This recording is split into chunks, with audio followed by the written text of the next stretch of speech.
Good afternoon. I'm Congressman Bishop from Georgia's 2nd Congressional District.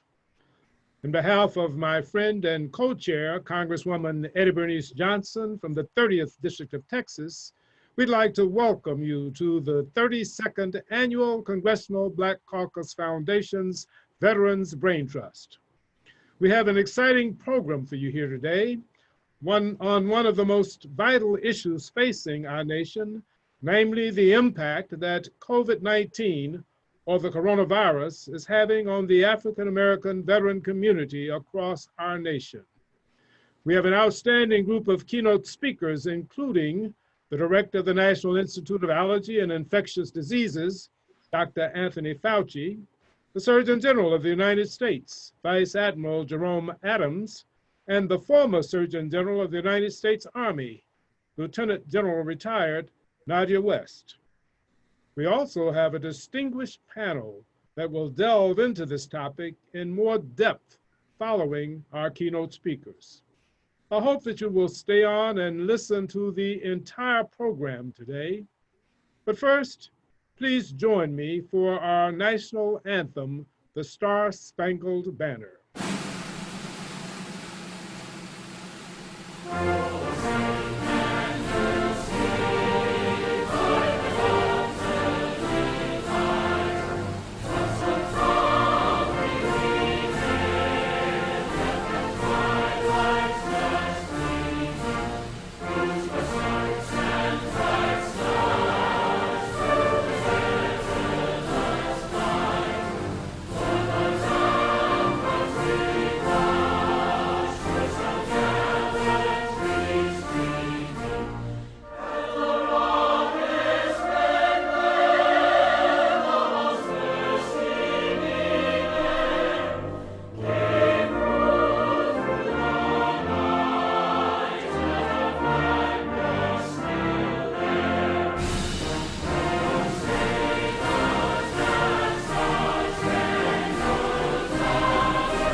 For our invocation, I would now like to call upon Chaplain Colonel Retired Roy George Plummer, former United States Army chaplain at the Maneuver Center of Excellence at Fort Benning and currently pastor of the Faith Tabernacle Community Church in Columbus, Georgia.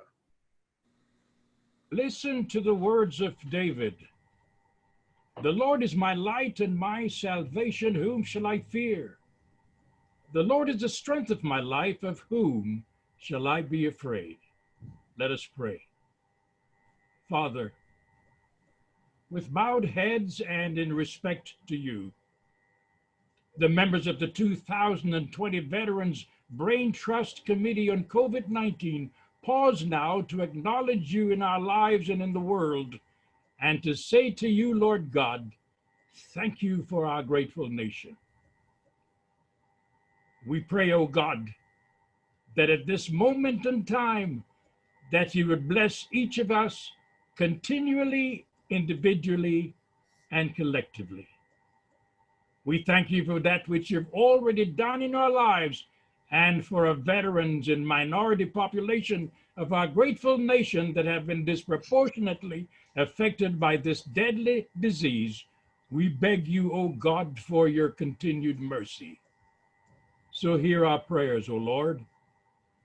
Heal our land, restore our communities, restore our health, and restore our faith in thee.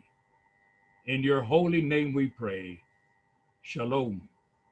Amen. Thank you, Colonel Plummer, for that moving invocation. As I mentioned earlier, this year marks the 32nd year that the Congressional Black Caucus Foundation has held this Veterans Braintrust. Founded by former Congressman Charles Rangel of New York, each year veterans from across the country have convened in Washington, D.C. to discuss the challenges facing African American veterans. For many of those years, the producer of the event has been Mr. Ron Armstead. Ron worked tirelessly over the years to have masterful presentations that were meaningful and effective in improving the plight of African American veterans in this country. Regretfully, Ron recently lost his mother and is unable to join us here today, but our thoughts and prayers go out to Ron and his family as we extend our deepest and heartfelt condolences. For as long as I can remember, we have met in person at the Walter E. Washington Convention Center in Washington for our Braintrust. In recent years, we have had discussions regarding African American veterans and the VA health system, racial disparities in the delivery of health care, ending homelessness among veterans, female veteran issues, and the challenges faced by our returning veterans from Iraq and Afghanistan. We've also highlighted the contributions of African American veterans throughout our nation's history. In many instances, their contributions have been overlooked and forgotten due to racism and the prejudices of the times. And we have brought together diverse groups of individuals from veteran service organizations, colleges and universities, and grassroots organizations to hear from elected and appointed officials on how they can effectuate the change necessary to improve the lives of our African American veteran community. Due to the pandemic, this year marks the first time we have held our annual meeting virtually. While we miss the personal interactions and the fellowship, it is so important that we stay safe and follow the public health guidelines so that we can defeat COVID-19 and return our lives to some sense of normalcy. That brings me to the topic of the 2020 Congressional Black Caucus Foundation Veterans Braintrust, COVID-19 and the African American veteran, the new normal. One of the stark revelations of the pandemic has been how the coronavirus has brought to the forefront the huge racial, access, and affordability disparities rampant in our nation's healthcare system. As of early July, 1 in every 1,450 African Americans had died from COVID-19, a rate more than twice that of white Americans.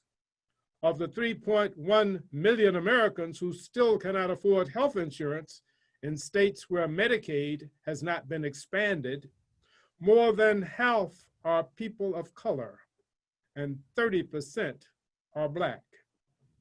Among our nation's African American veterans, 34% of the identified positive cases in the VA have been African Americans, who comprise only 12% of the veterans' population. As Vice Chair of the House Military Construction Veterans Affairs Appropriations Subcommittee, I'm pleased to report that in July, Congress approved $12.5 billion in emergency appropriations for the Veterans Administration to address rising healthcare costs associated with the COVID-19 pandemic.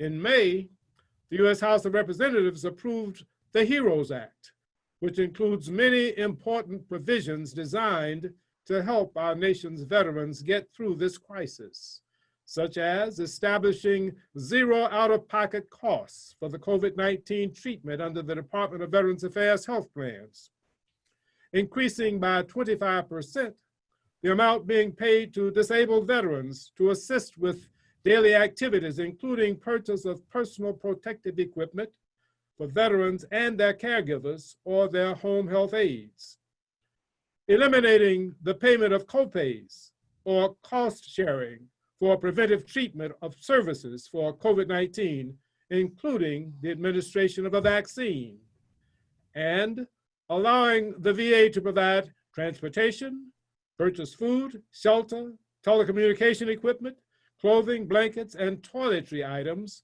for our homeless veterans. The HEROES Act is not yet law. Congress must act quickly to ensure that our nation's veterans, especially our African American veterans, have the resources and the information they need to stay healthy in the days, weeks, and months ahead.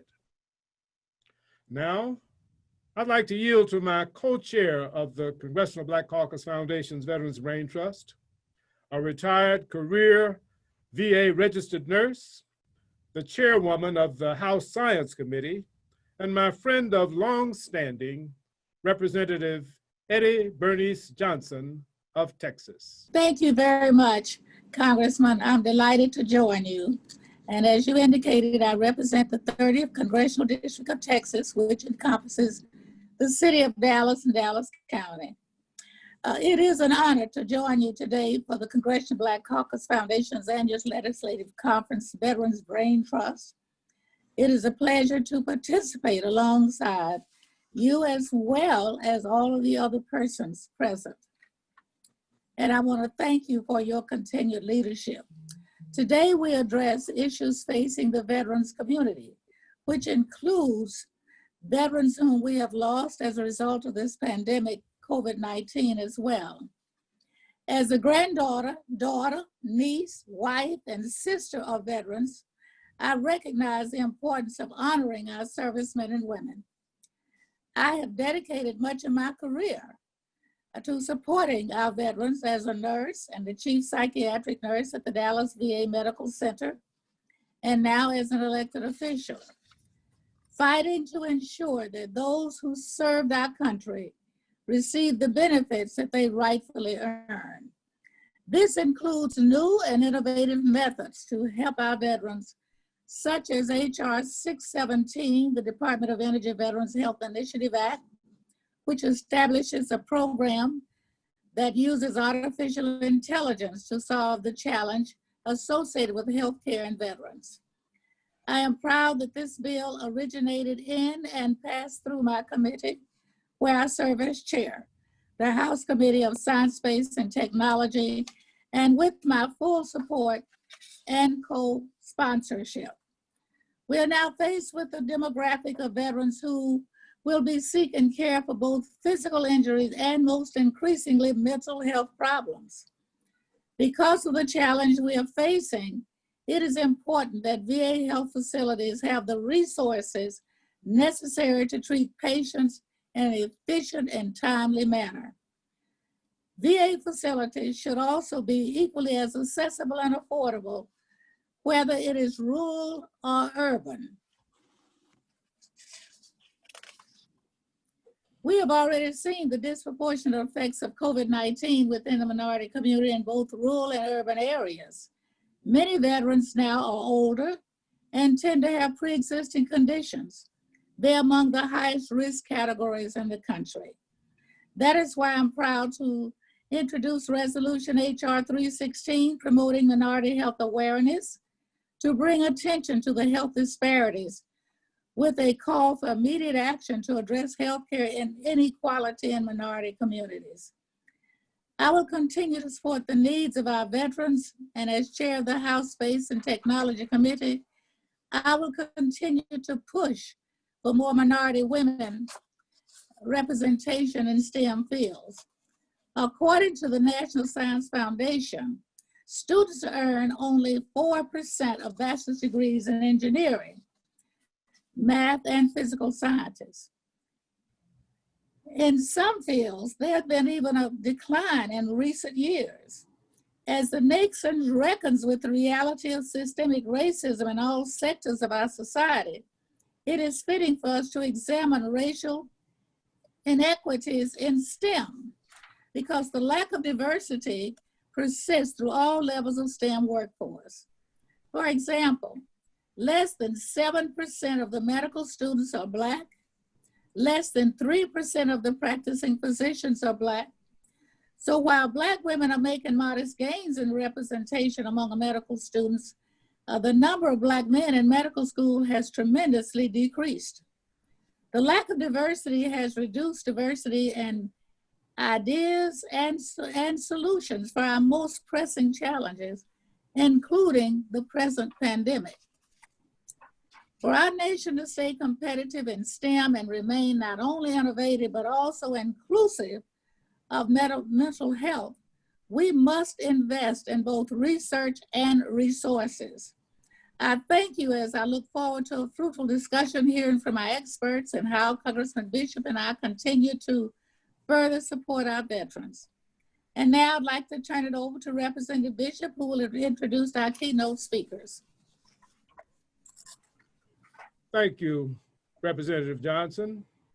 We are so pleased today to have three of the nation's most distinguished public health experts to speak with us about COVID-19 and the impact it is having on the African-American veteran community.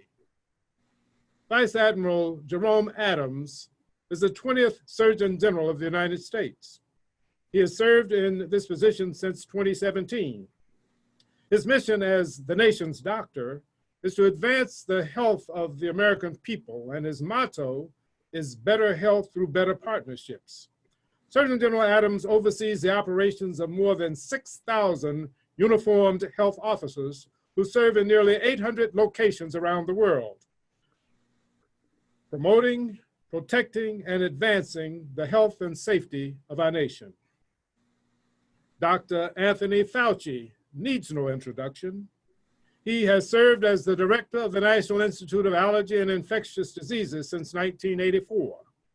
Dr. Fauci is a trusted and reassuring voice for me and millions of Americans today who are trying to navigate their way through these unprecedented times. Finally, we are pleased to have with us Lieutenant General Retired Nadja West, who is the 44th U.S. Army Surgeon General and the former commanding general of the United States Army Medical Command. She is the Army's first Black Surgeon General, as well as the Army's first Black woman to hold the rank of Lieutenant General, and the Army's highest ranking woman who graduated from the United States Military Academy. They will speak to us in that order. Hello. I'm United States Surgeon General Dr. Jerome Adams, and I appreciate the opportunity to join you today to discuss the health impact of COVID-19 with a special focus on African American veterans and the important work that we all can do together. But first, I want to thank each of you for your military service, and for those of you in healthcare, for your work in keeping Americans safe and well. These are truly unprecedented times. COVID-19 has turned the world upside down and left its mark on all of us. We've lost loved ones and livelihoods and have gotten a close look at the disparities in health that have long been hiding in plain sight in communities all across the country. The pandemic has hit us hard, especially people of color, the homeless, and older Americans. As you well know, the reasons are many and are rooted in both medical and social pre-existing conditions that conspire to reduce our resilience, opportunity, and health. The fact is, when we discuss COVID-19, we often think of health care. But as critical as health care is, we know, and you know, that health actually begins at home, in communities designed to provide income and financial security, education, access to transportation, safe places to be active, and healthy, affordable food and housing. And all of these things must be free of structural and institutional barriers related to race and bias. These social determinants can contribute to medical determinants, chronic diseases such as diabetes, cardiovascular disease, and hypertension. And we know these diseases are especially common in people of color. These conditions make individuals more susceptible to infection with COVID-19 and are associated with more severe complications and death. In fact, African Americans have been hospitalized at rates 5 times higher than whites. Hospitalization rates are 4.5 times higher for Hispanics compared to whites. And as I already mentioned, We know some of the reasons for these disparate outcomes. Social distancing and teleworking, for instance, are critical to preventing the spread of coronavirus. Yet only 1 in 5 African Americans has a job that allows them to work from home. We know people of color are often more likely to live in densely packed urban areas and in multi-generational homes. They also are more likely to use public transportation. And combined, these factors create a greater risk for spread of a highly contagious disease like COVID-19. This virus is exploiting health disparities. The pandemic has also revealed the harmful effects of physical distancing, a tactic that we strongly recommend in order to slow the spread of the virus. Physical separation works to reduce the risk of infection, but if that leads to social isolation, we know mental health can and will suffer. As the nation's doctor, I've always stressed that our mental health is just as important to well-being as our physical health. This is true for all Americans, but especially for those in uniform. Many of you likely know that an American life is lost by suicide roughly every 11 minutes. In 2017, the suicide rate for veterans was 1.5 times the rate for non-veterans. With the impact of COVID-19 superimposed, I'm especially concerned by the data showing that a 1% increase in unemployment brings a 1.3% rise in suicides. For all these reasons, it's especially important that I'm serving as an ambassador for Prevents, a White House-led task force working to prevent suicide with a focus on veterans. Prevents recently released an awareness campaign called REACH. This national campaign is designed to change the conversation about suicide, encouraging people to reach out to loved ones, friends, and others who may be vulnerable, and urging those who may be struggling to reach out to others. Visit wearewithinreach.net for information on how to recognize risk factors for suicide, including financial stress, acute or chronic illness, pain, isolation, and mental illness, and recognize these symptoms in yourself, your friends, and your family. Another great resource is the Veterans Crisis Line. You can access it at veteranscrisisline.net by texting 838-255 or by calling 1-800-273-8255. I also encourage you to try the free mobile app from the Department of Veterans Affairs called COVID Coach. It is designed to help veterans improve their health and self-care during these incredibly stressful times. In closing, I want to emphasize that our best immediate defense against COVID-19 are those tried and true public health best practices that we're always talking about. I call them the 3 W's. Number 1, wash your hands. Number 2, watch your distance, meaning keep at least 6 feet of distance between yourself and others. And number 3, wear a mask. While this pandemic has been an unprecedented challenge and we are still discovering what this novel virus is and does, it's important to note that we've learned a lot in the last 6 to 7 months.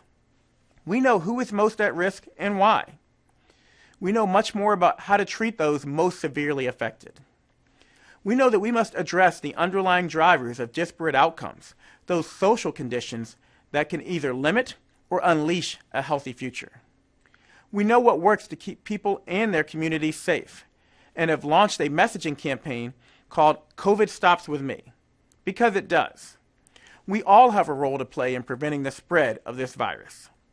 So visit my Twitter account @Surgeon_General to watch the video and share it with your friends, colleagues, and loved ones. I need your help in spreading the word that our health, our nation's future, is literally in our hands. Despite the challenges we face, I want you to know I remain steadfast in my resolve to use our scars, losses, and lessons learned during COVID-19 as a once-in-a-lifetime opportunity to make our nation healthier, more resilient, and more just. If you commit to doing this too, then we can look back on this pandemic both with appropriate sorrow, but also at a time when we changed fundamentally broken systems for the better and protected not just our veterans and those in uniform, but the entire nation. Thank you for the time to speak with you. Greetings. I'd like to thank Representative Bishop and the other organizers for giving me the opportunity to present to the Congressional Black Caucus Veterans Braintrust important issues regarding COVID-19 and the population of African Americans, particularly veterans among them. As we all know, we are in the middle of a historic pandemic globally and in the United States, where in the USA there have been more than 6 million infections and over 185,000 deaths. The people who are at increased risk for severe COVID-19 illness are older adults and people at any age with certain underlying medical conditions. In addition, and superimposed upon that, is the extraordinary racial and ethnic disparity in the likelihood or not of an individual getting a severe consequence to COVID-19. We know that the overwhelming majority of people who get infected with this virus do relatively well, and in fact, many, up to 40 to 45%, are without symptoms. However, when you specifically look at demographic, racial, and ethnic groups, such as African Americans, Latinx, American Indians, and Alaskan Natives, there is a great discrepancy between populations in the minority group and those in the majority, namely the white population. African Americans, including veterans, have a double disadvantage when it comes to COVID-19. First of all, because of the nature of the types of jobs that African Americans have disproportionately more than others, namely being out in essential jobs requiring physical contact. They, in fact, have a greater risk from the beginning of actually acquiring infection with the SARS coronavirus 2, namely the new novel coronavirus. In addition to the greater risk of getting infected, they have a greater risk of a severe outcome from infection. For a variety of reasons, most predominantly the predominance of the comorbidities in the African American population that are associated with the types of things that lead to a severe outcome. And I'm talking about diabetes, hypertension, renal disease, obesity, chronic lung disease, and other types of diseases that we know now from considerable experience are associated with a higher rate of hospitalization and a higher rate of death. In that regard, the numbers, for example, of hospitalization rate per 100,000 population in the black population is about 277 per 100,000 population compared to 59 per 100,000 population in the white demographic group. A very significant difference. When you're looking at death rate, namely the deaths per 100,000 people by race or ethnicity, there's 81 per 100,000 among blacks and 33 per 100,000 among whites. Again, a dramatic difference in death rate. So, with that as an issue, one of the things that we can do to counter this is to make sure that when vaccines are developed, both in the clinical trials of the vaccines as well as in the actual distribution of vaccine, it is extremely important to get African Americans, including African American veterans, vaccinated against the SARS coronavirus 2. We have increased the time, the speed, not the time, we've decreased the time, but increased the speed with which we've been developing a vaccine. But I want to assure everyone that that increase of speed was much more of a financial risk, namely of doing things in parallel rather than sequentially, such as preparing phase 3 trials prior to finalizing the phase 1 and 2 studies, as well as large-scale production and pre-purchasing of clinical lots of vaccine prior to determining the efficacy. So there's been no cutting corners with regard to safety risks, no compromise of safety, and no compromise of the scientific integrity. We've taken a strategic approach to COVID-19. There are multiple candidates at least 6 to 8 that the U.S. federal government is involved directly or indirectly in promoting or even developing these vaccines. 3 of them have already gone into phase 3 trial, and others will follow as we get to the end of the summer and the beginning of the fall. I want to close by just pointing out, if anyone has any interest in participating in any of the prevention studies, including and particularly the vaccine, go to coronaviruspreventionnetwork.org. That's no dots, no dashes, 3 words all together, coronaviruspreventionnetwork.org. Thank you very much. I appreciate the opportunity to address you, and stay safe out there. Thank you very much. Congressman Bishop, Congresswoman Johnson, distinguished guests and colleagues. First, I would like to thank the Congressional Black Caucus Foundation Veterans Braintrust for its long-standing commitment to supporting our nation's Black veterans by highlighting our accomplishments and focusing on vital issues impacting our African American veteran community. As a soldier for life that has recently joined the ranks of my fellow veterans, I truly appreciate all of these efforts. I also appreciate the opportunity to be part of this important discussion on the urgent global public health crisis that has gripped our nation and that has shined a glaring light on the long-standing inequities and disparities that have led to people of color bearing a disproportionate brunt of the effects of COVID-19. Many of our African American veterans are also sharing that load. Now, Congressman Bishop provided the recent Veterans Affairs statistics that detail the impact on our community, so I won't repeat those. My fellow keynote speakers have discussed vaccine development and its importance within our community, as well as some of the social determinants of health and how those have created the unique set of issues we are seeing now. So I will focus on some of the things that our service members who are transitioning from the active, guard, or reserve ranks to veteran status can do during these medically and socially turbulent times to remain as safe and healthy as possible. While serving, our military members and families have ready access to healthcare that is unparalleled, either through the direct care system at military hospitals and clinics, or through various TRICARE programs. So transitioning either through retirement or the completion of a term of service is a time of change. And this definitely applies to how our veterans will access their health care. So to prepare for this change and to mitigate any negative impact, especially during this pandemic, all of our transition veterans, but particularly those with less means or those who are relocating to areas with less resources, can do several things. First, they can make sure that they are in the best state of health that they can be. As you've heard, African Americans have a higher risk factor for certain illnesses and chronic diseases. Transitioning veterans must know what their medical status is, what their conditions are, and actually work on all of those aspects that they are able to control to improve them.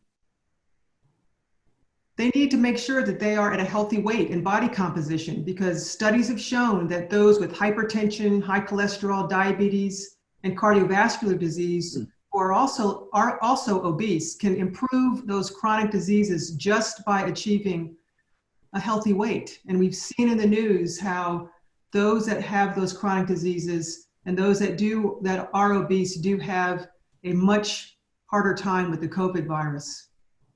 Second, our veterans must maintain or start a consistent exercise program and a healthy diet regimen.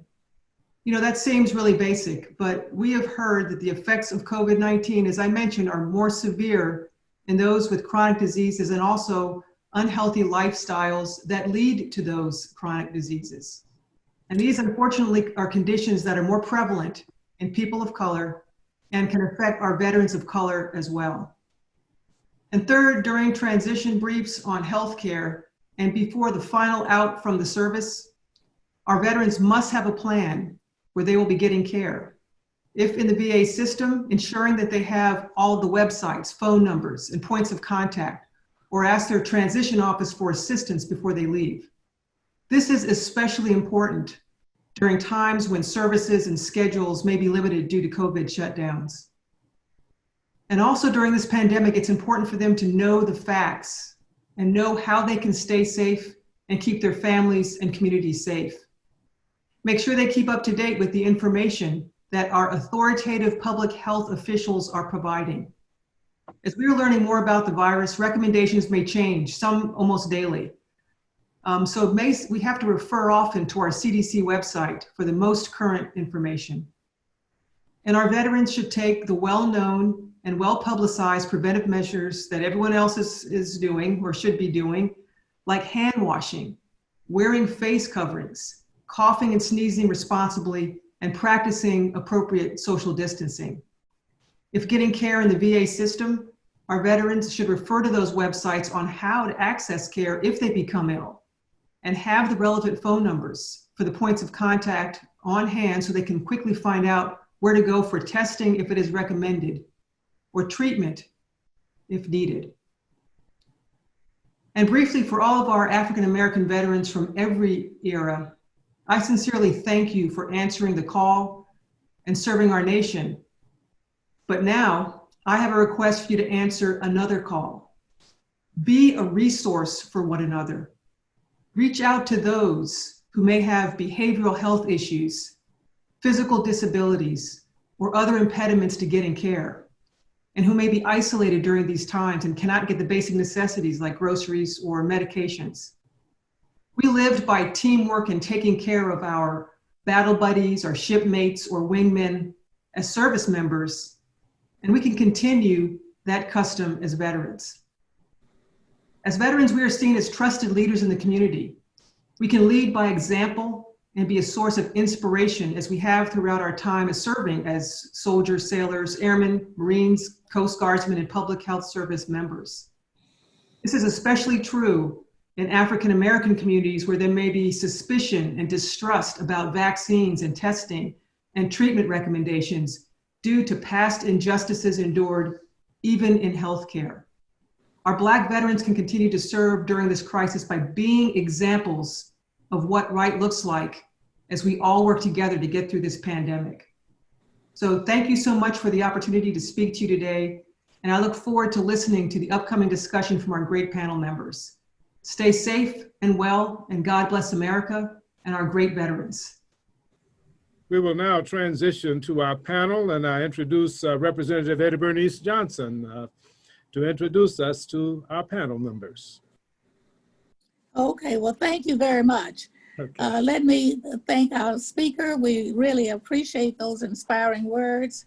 And now I'd like to turn over the proceedings to Mr. Cliff Kelly, who is also one of Chicago's most influential news analysts and talk show hosts. He is the host of America's Heroes Group, a radio show that has its mission to engage, empower, and connect the armed forces veterans.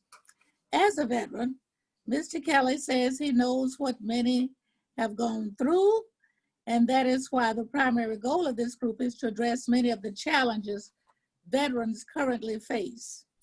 America's Heroes Group airs every Saturday from 4 to 5 p.m. Central Standard Time and includes guest speakers and a roundtable panelists. We are pleased that he is joining us today to moderate our panel discussion on the ways that COVID-19 is impacting the African American veteran community. Now, Mr. Kelly, you're on. Thank you, the Honorable Congresswoman Eddie Bernice Johnson, for your years of excellence in service and dedication.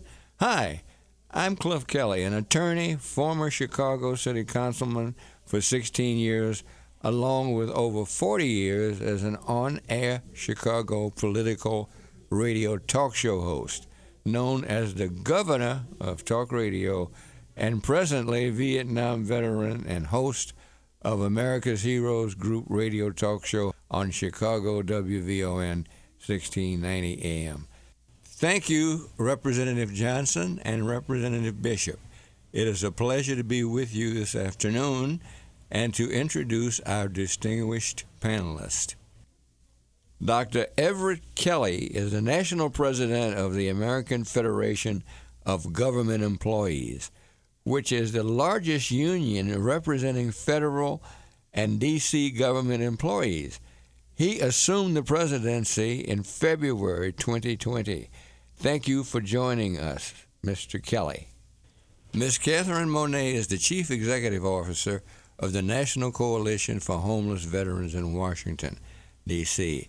Catherine has spent over 8 years in the public and nonprofit sector working to address housing instability and homelessness among veterans. Prior to joining NCHV, she was with the National Alliance to End Homelessness.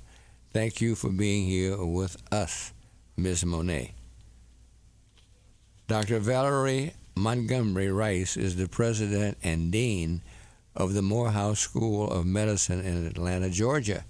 She is the first woman to lead the freestanding medical institution. Dr. Montgomery Rice is a renowned leader in public health issues and addressing racial disparities in healthcare. We're honored that you are here with us today, Dr. Montgomery Rice. Troy Broussard is the Associate State Director of Advocacy and Community Outreach at AARP Louisiana. He focuses on growing AARP Louisiana's influence with its congressional delegation, increasing its footprint in Baton Rouge, strengthening member outreach in Shreveport and Monroe, and developing the team's veterans outreach strategy to support social change that benefits the 50-plus population. Thank you for your participation, Mr. Broussard. Finally, Dr. William Lawson is a retired emeritus professor at Dell Medical School at the University of Texas at Austin and the former director of the community health programs at Houston Tellison University, where he led the Sandra Joy Anderson Community Health and Wellness Center. He has held numerous senior positions, including the chair of psychiatry and behavioral sciences at Howard University and the president of the District of Columbia chapter of Mental Health America. Let me pose the first question to you, Dr. Lawson. Dr. Lawson, COVID-19 has created and exacerbated mental health problems for millions of Americans. Can you talk about the mental health issues you see facing African American veterans in this country during these challenging times, and what can we do as a community to address them? Thank you, sir. I just want to note that the COVID-19 situation, as already stated, has demonstrated the persisting disparities that exist in terms of African Americans' access to care, showing up also in the VA system. But it also, I think, shows some of the strengths of the VA system so that some of these problems can be ameliorated. For example, the VA system for a long time has had various ways of creating integrated care, including electronic health records, and also in terms of the use of telemedicine and other ways of reaching out to our veterans in many situations. So these can serve as a basis for addressing some of these issues in our community. But on the other hand, and there's also other problems that's emerged that the VA system, I think, has experienced. One is that we're seeing a lot of people developing anxiety disorders, post-traumatic stress disorder, not because of seeing just death around them, but also being put in situations of isolation in which they feel that they are separate from the larger groups and larger support systems. As a result of this, they feel themselves abandoned and alone. Fortunately, many of us who work with veterans are well aware of some of these symptoms, some of these problems, and have developed strategies to address them. I think the important thing is that even when vaccines are developed, even when effective treatments are developed, there's still going to be a period of time in which folks are going to have residuals from this virus, including anxiety, depression, and post-traumatic stress disorder. Most importantly, many of us long recognize that among African Americans, veterans, and others, there's been a failure to recognize that there are problems such as depression, post-traumatic stress disorders, and other among African Americans. We're hopeful that we will begin to recognize that these problems exist, that they must be treated, and that if we're going to have good outcomes, we must take care of the long-term consequences of psychological disorders and psychiatric disorders. Many thanks, Dr. Lawson. I'd like to turn now to Mr. Broussard. Mr. Broussard, your work is focused on the senior community. Can you talk a little bit about your work and the ways senior veterans have been impacted by COVID-19 and what Congress and the VA can do to improve their situation? Can you talk about the impact COVID-19 has been having on the veteran workforce retraining program? Great. More than happy and very very honored to be here today to talk about this. As a proud veteran myself of Desert Storm, I'm a Louisiana native and currently working in the Baton Rouge area, and very excited to be here, as a Desert Storm veteran and Army veteran, and proud to work for AARP that values our veterans, military, and their families. AARP is a nonprofit, nonpartisan organization. We have about 38 million members, but 4 million of those members are veterans. And our focus is to make sure that we reach those veterans, because what we want to do is we want to make sure that we're empower, people to choose how they live as they age and do it safely, especially with what's going on here. So that's why back in 2018 we started this initiative with the veterans, military, and their families. And then what we've launched and what we've learned is that about 23% of our veterans, are minorities. 89% of them are male, and then 10% of them are female. And what that brings is, as we have COVID here, we all know that COVID disproportionately affects the African American community. And being someone who is African American, and just recently, I'll share with the group, just recently went through COVID myself back in early August. I'll share that with everyone, and successfully went through it, but we're not immune to it. Okay, so I think some of the key things that we want to share with our veterans is that we must focus our attention on, following the public health guidelines, ensuring that we're washing our hands, practicing that social distance, and then wearing our face mask. What we have noticed is that we had to make a shift. The shift that we did was many of the events that we would have for our veterans and for our members, they were in-person events. We had to make a shift to go more virtual. So we've really focused our attention on ensuring that our members, as well as our veterans that are even looking to get reskilled, that we're taking events and taking them to a more virtual platform. And that, to me, has been very, very helpful and very successful for us to ensure that we could get the information out to our members and veterans as well. And with veterans, it was mentioned already, but access to care is extremely important.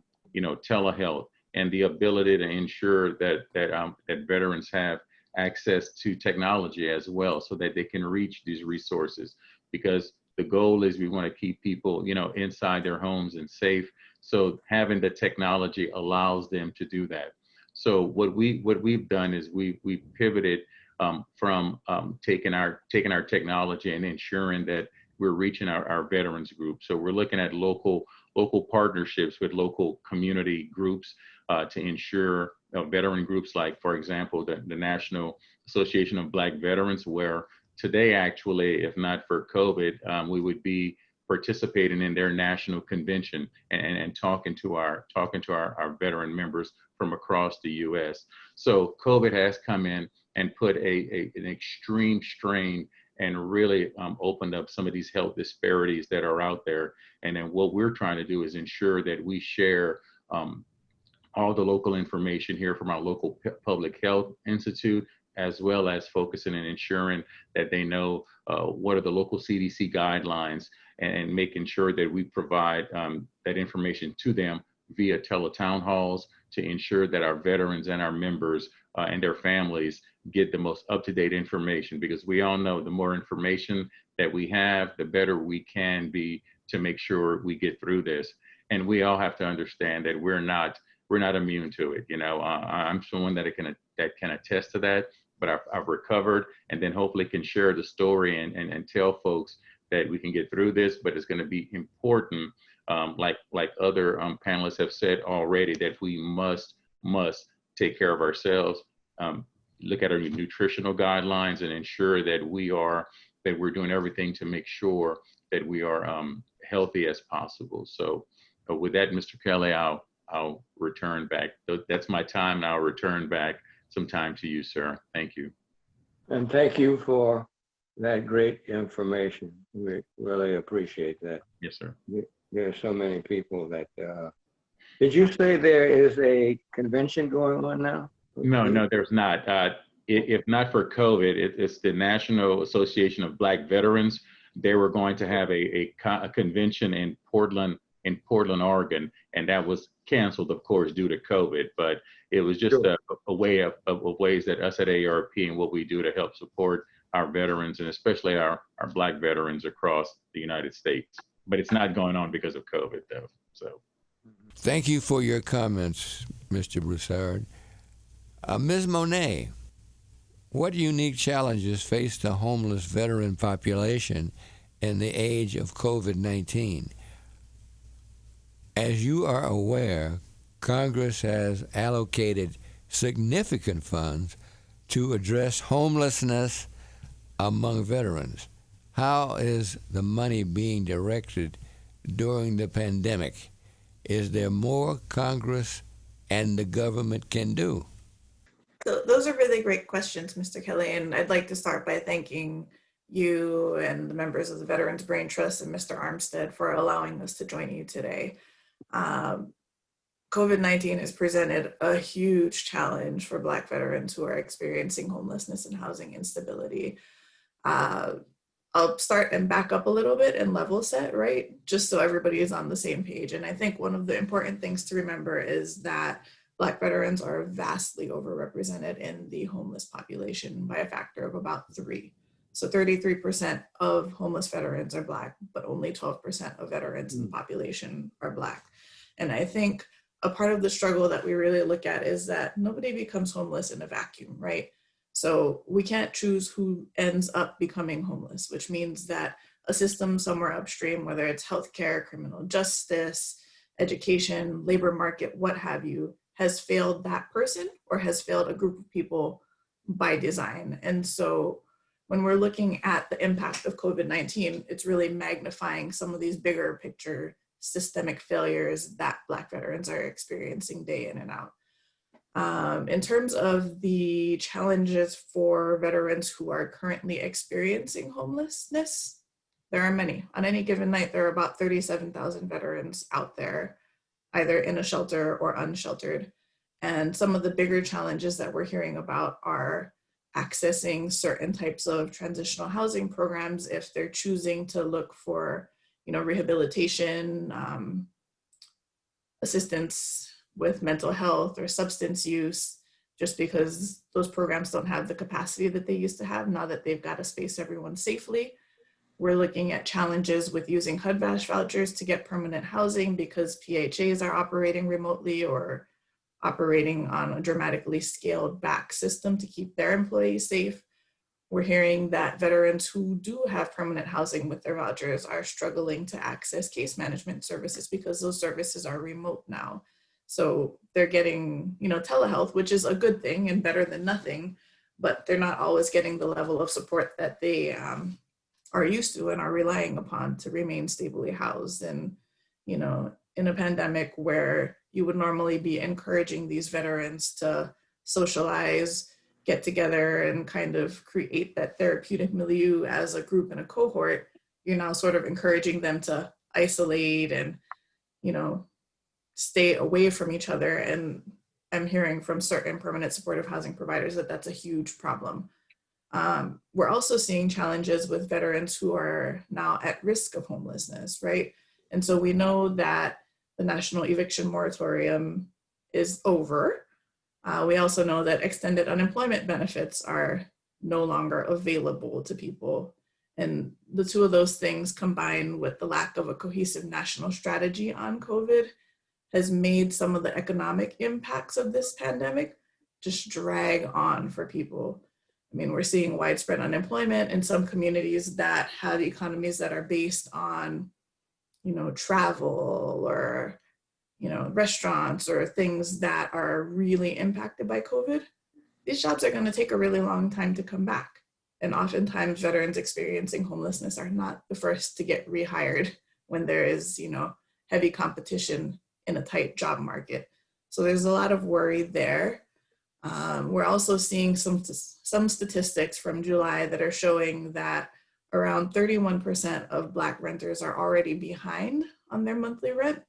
And so I think there is just this widespread anxiety that we're hearing among, our members across the country who are serving veterans, that as things start to come to a head, they're going to see a lot of veterans coming in the door, a lot more than they're already seeing. And it's just going to be this huge wave of evictions and wave of people looking for assistance.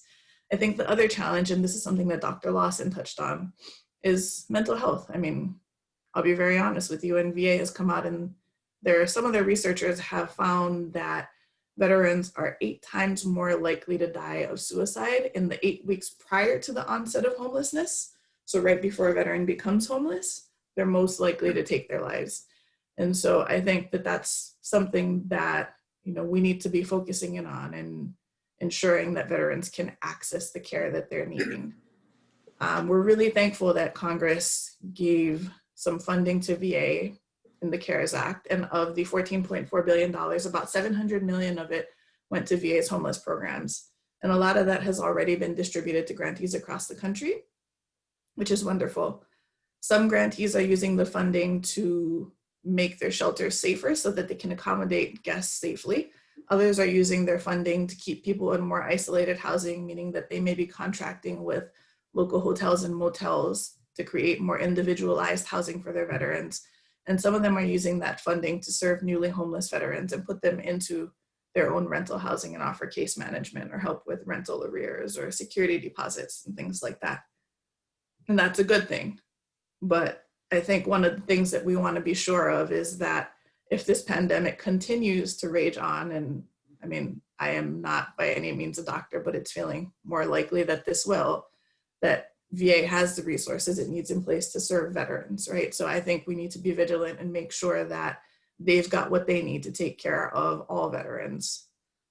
We also need to think about how we invest in solutions that are going to bridge veterans from crisis housing in motels, hotels, and shelters to more permanent housing, because motels and hotels are a good solution for right now in a crisis, but you can't live in a hotel forever.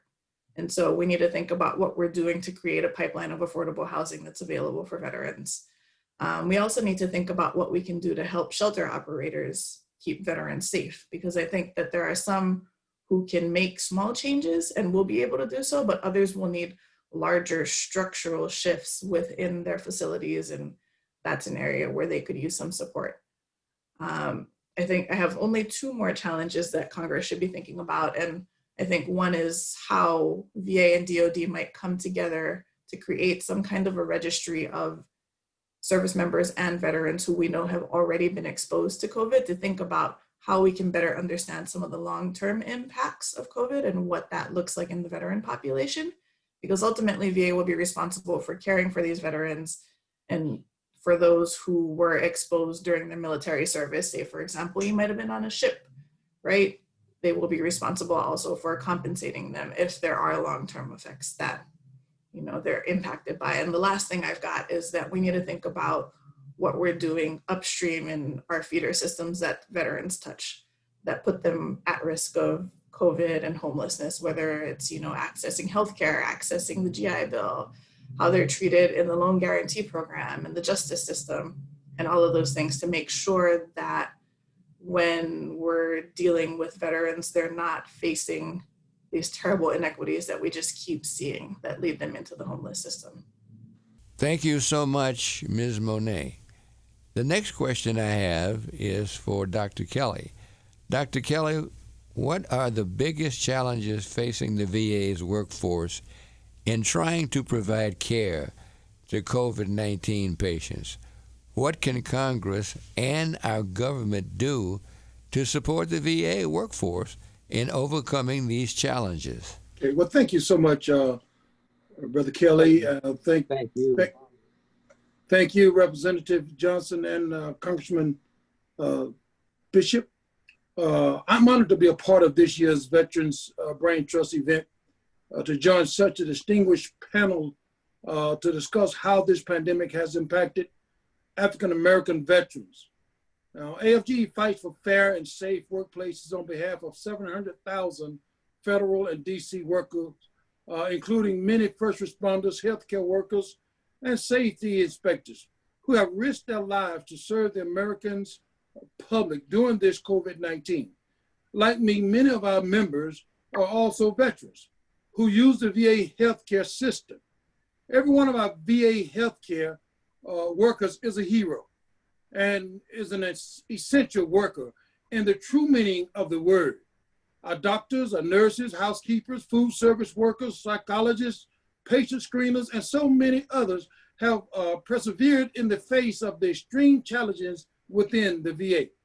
They have stayed the course, even when they were denied masks and other personal protective equipment in COVID units, and when they were denied hazardous pay despite increased workload and increased risk, and when they were denied emergency leave and testing when they and their family members became sick.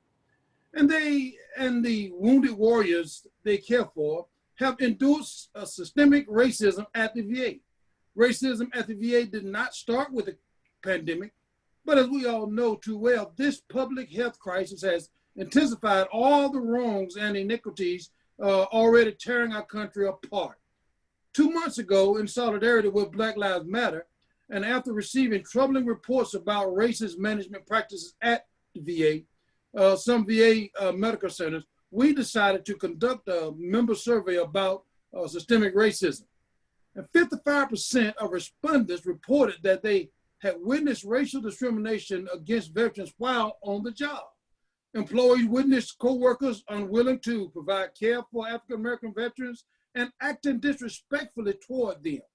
They reported that race played a role in the way that mental health issues were handled, such as over-medicating and taking harsher measures against African-American patients having emotional outbursts. And when they reported racial slurs made against patients, management failed to respond adequately. Systemic racism in the VA workplaces also is at unacceptable levels. 78% of employees surveyed reported that racism is a moderate to serious problem at the VA. Nearly as many responded, 76% said that they experienced racially charged actions at VA as VA employees. And when employees tried to speak out against racial slurs, race-based decisions about promotions and other injustices, too often they face retaliation instead of remediation. Sadly, training at the VA to address systemic racism against patients and workers have been largely a check-in-the-box matter for a long time. But we're in the past. You know, we partnered with management to develop effective training and address workplace and patient care issues. We've been shut out, you know, but where do we go from here? We have asked Congress to increase oversight of systemic racism in the Department of Veterans Affairs, and have been pleased with the strong response that we have gotten from committees and personal offices so far. We are extended our great gratitude to the Congressional Black Caucus for standing with us on many important issues, including your assistance in fighting discriminatory treatment of federal employees for so many years. Knowing the CBC is looking out for us to help us to stay strong in these trying times. So I want to thank you for the opportunity to speak with you today, and I'm happy to answer any question that you might have for me. Thank you once again for being here. Many thanks, Dr. Kelly. Finally, I'd like to turn to Dr. Montgomery Rice. Dr. Montgomery Rice, COVID-19 has uncovered specific deficiencies in the delivery of health care to African Americans and other disadvantaged groups. What can historically black medical schools, such as Morehouse School of Medicine, Howard University School of Medicine, Charles R. Drew University of Medicine and Science, and Meharry Medical College do to address this crisis? Thank you so much for this opportunity. And thank you, Congressman Bishop, for always including our important institutions. First, allow me to express my appreciation to all the veterans for your service and dedication. As everyone has shared today, COVID-19 has drastically impacted our families and our homes. Disparities in health outcomes are preventable. We know that. But we must be willing and ready to do the necessary work to ensure that all persons have access to culturally competent quality care. Morehouse School of Medicine is one of the 4 historically Black medical schools. And since our founding 45 years ago, we've been dedicated to advancing primary care, diversifying the physician and scientific workforce, and serving the underserved and vulnerable populations. And clearly our veteran population falls into this. What we want to do is to work towards the elimination of the health disparities through programs in education, research, and service. And yes, COVID has identified an opportunity for us to do so. We've partnered with our local Veterans Administration to extend compassionate care and to innovate in the area of care delivery to those brave men and women who serve our country. And in the wake of COVID-19, that mission stands even stronger today. In fact, we are more driven today to bridge the gap between healthcare and health and ultimately advance health equity. Morehouse School of Medicine, along with our colleagues, Charles R. Drew University of Medicine and Science, Howard University, College of Medicine, and Meharry Medical College, are working to address the COVID-19 inequities. We have several initiatives underway that will be coming online soon. One of them includes accurate data around COVID-19. We have to also extend the critical testing service to those vulnerable and underserved populations. And we must have an opportunity to increase minority participation in clinical trials, especially as we begin to think about what we're going to do with vaccines for COVID-19. Many of you are aware of the critical issues around the COVID-19 and health disparities. So I don't have to go back and share with you all of the disparity, but we were very happy to receive the $40 million grant from HHS and the Office of Minority Health.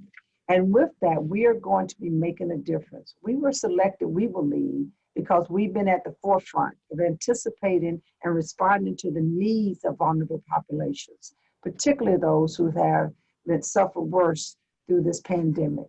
This $40 million grant is designed to step up the fight against COVID-19 in the most socially vulnerable communities. We're going to do this in partnership with HHS, but we're mostly going to do it in partnership with community partners. We've established what we call the National COVID-19 Resiliency Network, or NCRN, which you may see it called.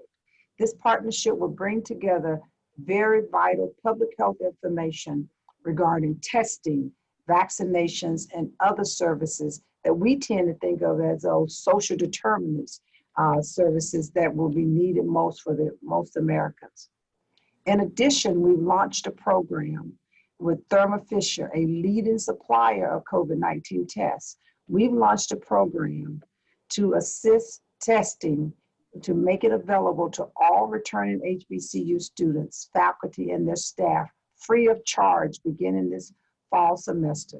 That program is called the JUST program. It is named after the pioneer biologist Ernest Everett Just, and it is put forth so that we can enable frequent on-campus COVID-19 monitoring and testing.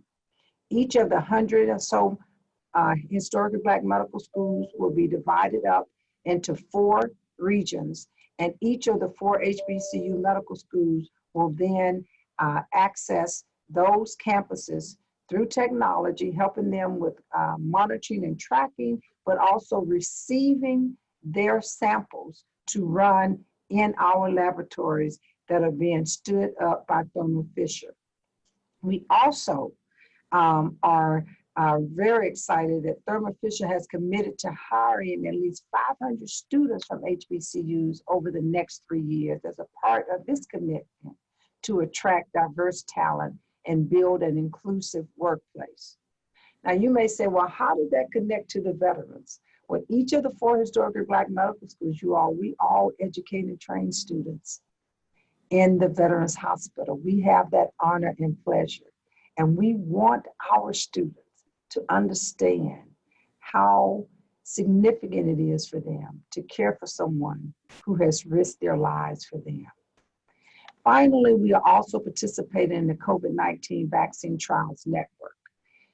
The HIV Vaccine Trials Network, which had been in existence for years, has now pivoted to address the COVID-19 work. They reached out to the 4 historically Black medical schools to develop COVID-19 Vaccine Trials Network. Each of us are standing up the capacity to not only do COVID-19 testing, but also to actually be a site for the vaccine trials. Morehouse School of Medicine goes online in October, meaning that we will be able to have persons come here to enroll in the trial, and we will monitor them along with others for the 2-year period of time. So it is important that our HBCU medical schools are leading in this space. We have solutions. We have solutions that are very critical to addressing these real challenges that we're seeing. We know that this virus does not discriminate. We know those populations that are being disproportionately impacted. And unfortunately, our veterans fall there. Our veterans' families are impacted. And we are excited that we can be a part of the solution. The last thing I would say about our relationship with the VA is that last year we got a grant to become a core recruitment site. And in that core recruitment site, it allows us to recruit more underrepresented minority faculty to participate in research in partnership with our Atlanta VA and also at other VA sites. We're going to marry the efforts of our OMH $40 million grant with our Minority Recruitment Center and come up with action plans to combat disparities, particularly within our vulnerable veterans population. So I say stay tuned, and we look forward to sharing the results of all of this work next year at the Braintrust. Thank you. Thank you, Dr. Rice, for those excellent remarks. In the time we have remaining, I have some questions I'd like to pose to the entire group. I only ask that you keep your answers as brief as possible to give everyone a chance to respond. Dr. Kelly, what systemic issues do you see with the high incidence of COVID-19 among African American veterans? Well, thank you. First of all, prior to the pandemic as a group, Black people in the U.S. are more likely to have underlying health conditions than that make them susceptible to infections and more susceptible to dying from the disease. Sometimes these higher rates of underlying health conditions are blamed on genetics or behavior, but the truth is that Black people face worse environmental hazards, low quality air and water. Think of the lead in the water in Flint, whose population is majority Black, and Flint is hardly an exception. Black children and adults are most likely to have asthma because of being poor and therefore being forced to live in crowded housing environments with more exposure to pollution from cars and buses and rodents and infestations and molds. And there is the fact that constant exposure to racism and racist violence, overt and covert, creates stress that leads to hypertension, anxiety, COVID, and all of these make COVID-19 more likely to kill us. I want to ask the same question to Ms. Monet. What systemic issues do you see with a high incidence of COVID-19 among African American veterans? So At NTHV, we think a lot about the labor market and employment as a means to provide the income that you need for affordable housing. And I mean, we all know that there's not enough affordable housing for anyone. And I don't think that that necessarily plays a role, but I think a lot about the labor market and some of the discrimination that Black people and Black veterans face as they're looking for jobs. I think a lot about the types of jobs that, you know, we as a community tend to have, and the ways that sometimes our advancement in those roles doesn't necessarily happen. And so sometimes I think a lot about how some of what we're seeing in terms of the infection rate is likely due to some of the discrimination that we're seeing in the labor market as well. Dr. Montgomery Rice, can you also address the question? Thank you. So one of the things that I have not seen is that the VA, it doesn't appear to be breaking down as far as I know. Going to their website, I'm not seeing the breakdown of the COVID-19 data into different ethnic and racial groups. So we want to know whether or not we're going to see the same results, which have been reported in terms of racial and ethnic minorities being disproportionately impacted in the general population. Do we see that same thing in the VA population?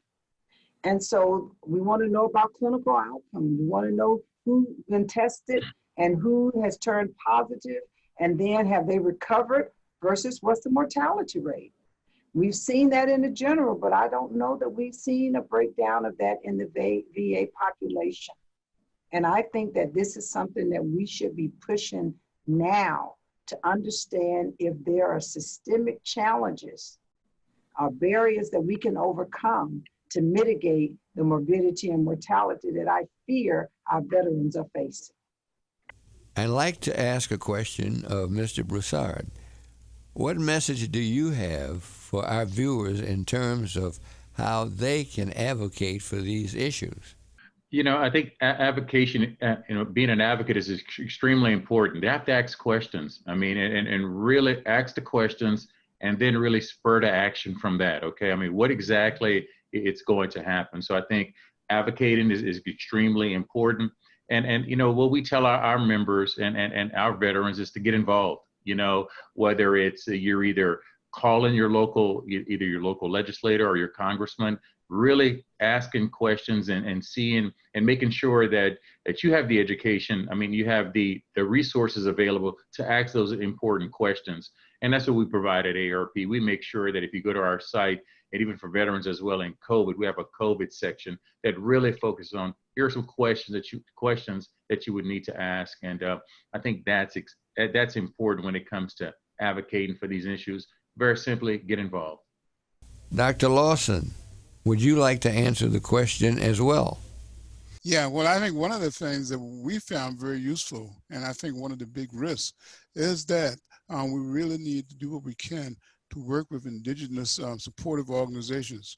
What we found for many of our veterans, sometimes where we did not have enough mental health providers and others, that we actually had to go out to sort community groups such as the churches, as well as even the barbershops, as well as beauty parlors, to be able to provide support and also to provide information and to refer folks.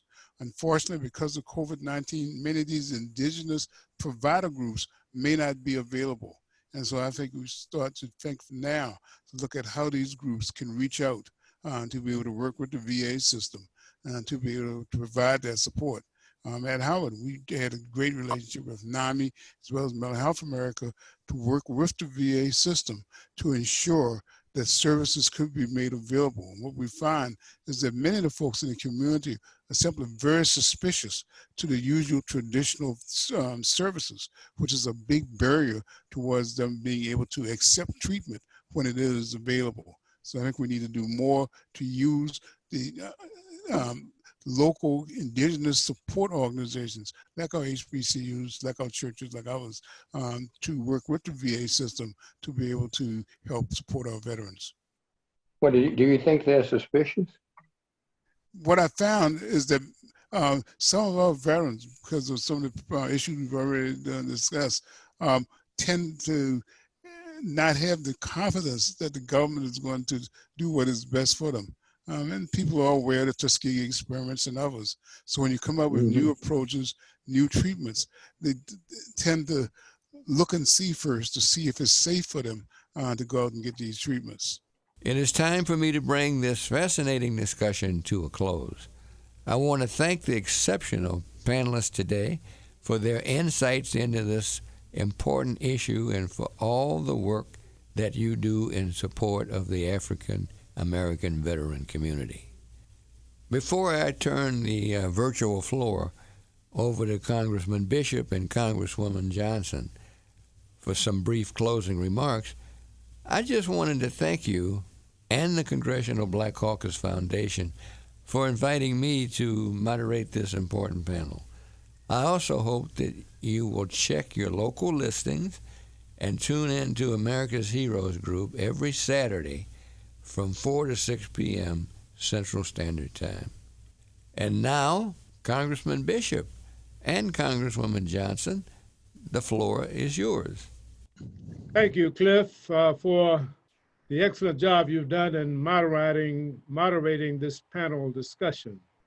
Representative Johnson and I want to thank all of the distinguished participants in the panel, Dr. Everett Kelly, Dr. Valerie Montgomery Rice, Ms. Catherine Monet, Dr. William Lawson, and Mr. Troy Broussard for being with us today.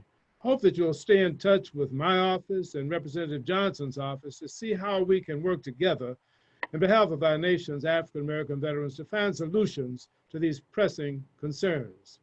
Representative Johnson? Thank you very much. And let me join my colleague in thanking all of you outstanding distinguished panelists for your contributions today. And I'm happy to have the opportunity to meet, even though by remoteness, our former Surgeon General. I'm delighted to know that you're still active. I want to send my condolences again to our steadfast veteran participant, Mr. Jerome Adams, and thanks to all of you again. My heart will always be open to veterans' concerns, and I know yours will be too.